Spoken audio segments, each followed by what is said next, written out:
Toxicology screens, also known as drug tests, are universally requested by Child Protective Services when there are allegations or signs of drug use by any household member. Often, they're even requested without any evidence to suggest drug use. At CPS Protect Consulting Services, we've seen many cases where people who think they have nothing to fear by agreeing to a toxicology screen or feel pressured to take one agree to submit to one, only to end up with a false positive that CPS is vehemently certain is accurate. Some of these are errors made by the labs, while others are false positives caused by prescription or over-the-counter medications. So how do you know if you're at risk?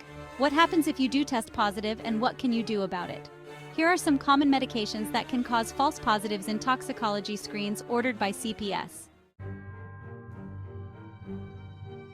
Cough medicines like Robitussin and Delsym contain dextromethorphan, which can cause a false positive for PCP. Some illicit substances have limited approved medical use. GHB, used to treat narcolepsy under the names Xyrem, Xywav, Lumryz, and sodium oxybate, may result in a positive drug screen. Epidiolex, a CBD-based medication used to treat epilepsy, may test positive for marijuana. Decongestants containing pseudoephedrine, such as Sudafed, may result in a false positive for amphetamines or methamphetamines. Diphenhydramine, found in Benadryl, can cause a false positive for opiates in higher doses. Phentermine, a weight loss medication, can cause a false positive for amphetamines. Non-steroidal anti-inflammatory medications like aspirin and ibuprofen can result in a false positive for barbiturates or marijuana. Certain antidepressants like venlafaxine, desvenlafaxine, and sertraline can cause false positives for PCP, LSD, or benzodiazepines. Pantoprazole, used to treat gastroesophageal reflux disease, may cause a false positive for marijuana. Quinolone antibiotics like levofloxacin can cause false positives for opiates, amphetamines, or methamphetamines. Promethazine, used to treat nausea, can cause a false positive for amphetamines or methamphetamines. If you take any of these over-the-counter or prescription medications regularly, CPS Protect Consulting Services strongly recommends obtaining a signed letter from your prescribing doctor on his or her letterhead that states you are under his or her care, are prescribed this medically necessary medication, and that it may cause a false positive toxicology screen.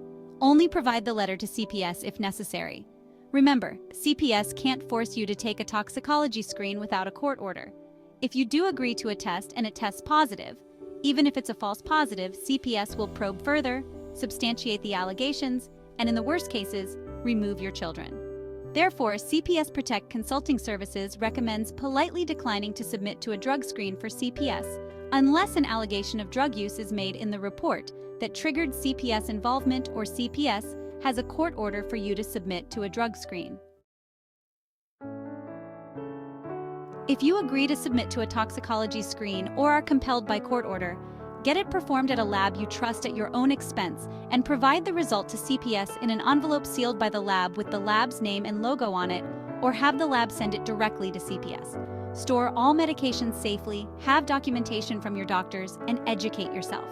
The difference between an unsubstantiated case and long-term CPS involvement isn't always that much.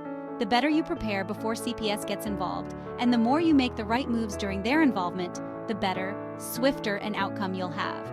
Your children are important. Don't face CPS alone, and don't wait for CPS to get involved. Be proactive and protect your family now. Visit cpsprotect.com or call toll-free at 844-633-KIDS. CPS Protect Consulting Services. Saving children. Preserving families. The information provided in this video is strictly for educational purposes only and is not intended as medical advice. Always consult with a qualified medical professional for medical concerns.